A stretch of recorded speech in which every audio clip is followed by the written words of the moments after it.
സ്വല്ലല്ലാഹു അലൈഹി വസല്ലം തങ്ങൾ അവിടുത്തെ റിസാലത്തിന്റെ നാവ് കൊണ്ട് സ്വഹാബത്തിന് പറഞ്ഞു കൊടുക്കുന്നുണ്ട്. ആ സംഭവത്തിനിടയാകുന്ന മനോഹരമായ ഒരു സംഭവം ഹദീസിന്റെ കിതാബുകളിൽ കാണാൻ കഴിയും. മഹാനായ ത്വൽഹ റളിയല്ലാഹു തആല അൻഹു പ്രിയപ്പെട്ട ഒരു പരിശുദ്ധ പ്രവാചകന്റെ സവിധത്തിലേക്ക് ഒരിക്കൽ കടന്നു വന്ന് ചോദിക്കുന്നുണ്ട്, യാ റസൂലല്ലാഹ്, അള്ളാഹുവിന്റെ പരിശുദ്ധ പ്രവാചകരെ, ഇന്നലെ രാത്രി ഞാനൊരു സ്വപ്നം കണ്ടു, ഞാനൊരു കിനാവ് കണ്ടു നബിയെ.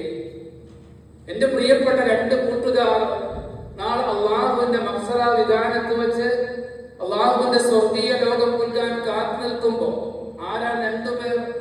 മഹാനായ ത്വൽഹ റളിയല്ലാഹു അൻഹു പറയാൻ, ഒരേ കാലഘട്ടത്തിൽ ഇസ്ലാം മതം സ്വീകരിച്ച പരിശുദ്ധമായ ദീനിന്റെ മേഖലകളിലെല്ലാം അസൂയാവഹമായ പ്രവർത്തനങ്ങൾ കൊണ്ട് മത്സരിച്ച രണ്ടാളുകൾ.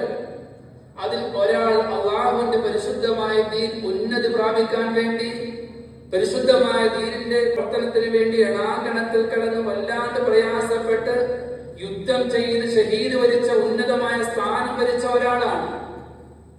രണ്ടാമത്തെ ആളാവട്ടെ പിന്നീട് സാധാരണ നിലക്ക് ഞങ്ങളോടൊപ്പം ജീവിച്ച് ഞങ്ങളിൽ നിന്ന് സാധാരണ നിലക്ക് മരണപ്പെട്ടു പോയ ആളാണ്. രണ്ടുപേരും സ്വർഗീയ കാംക്ഷത്തിന് എല്ലാ നിലക്കും അർഹരാണ്. പക്ഷേ അള്ളാഹുവിന്റെ പരിശുദ്ധ റസൂലരെ എന്നെ അത്ഭുതപ്പെടുത്തിയതൊന്നുമല്ല. ഈ രണ്ടുപേരും അള്ളാഹുവിന്റെ സമക്ഷത്തേക്ക് വരുമ്പോ സ്വർഗത്തിന്റെ സുന്ദരമായ കവാടങ്ങൾ തുറന്ന് ആദ്യമായി സ്വർഗീയ ലോകം പുൽകിയത് ആരെന്നറിയോ നബിയെ? സാധാരണ നിലക്ക് ഞങ്ങളോടൊപ്പം ജീവിച്ച് മരണപ്പെട്ടു പോയ ആളാണ്.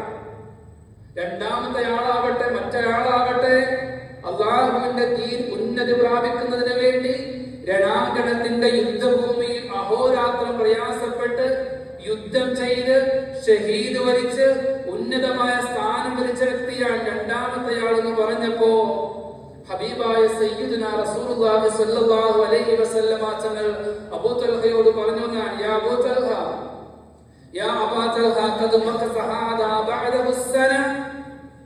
ആ മനുഷ്യൻ പിന്നീടും ജീവിച്ചിട്ടില്ല അബൂ തൽഹ. രണാങ്കണത്തിൽ കിടന്ന് യുദ്ധം ചെയ്ത് മരണപ്പെട്ടു പോയവർക്ക് ശറഫാക്കപ്പെട്ടിട്ടില്ല എന്നല്ല, അയാൾക്ക് സ്ഥാനമാനങ്ങളില്ല എന്നല്ല അബൂ തൽഹ. പക്ഷേ മറിച്ച് ഖദ് മകസ ഹാദാ ബഅദഹു സന, ആദ്യം സ്വർഗീയ ലോകം പുൽകിയ മനുഷ്യൻ പിന്നീട് ഒരു കാലം ജീവിച്ചില്ലേ അബൂ തൽഹ? ബലാ യാ റസൂലല്ലാഹ്, രണ്ടാമത്തെയാൾ ഒരു വർഷം ഞങ്ങളോടൊപ്പം ജീവിച്ചതാണ്. അള്ളാഹുവിന്റെ പരിശുദ്ധ പ്രവാചകൻ പറയാൻ, എങ്കിൽ അബൂ തൽഹ നിനക്കറിയില്ലേ, അദ്റക റമളാൻ, ആ മനുഷ്യന്റെ ആയുസ്സിലേക്ക് ഒരു റമളാൻ കൂടി അധികമായി കടന്നു വന്നിട്ടുണ്ട് അബൂ തൽഹ. ഫസാമ വസല്ല ഖദാ വഖദാ മിൻ സദഖത്തിൻ ഫിസ്സന, ആ നീണ്ടുപോയ ഒരു വർഷത്തിന്റെ ഇടയിൽ ഫസാമ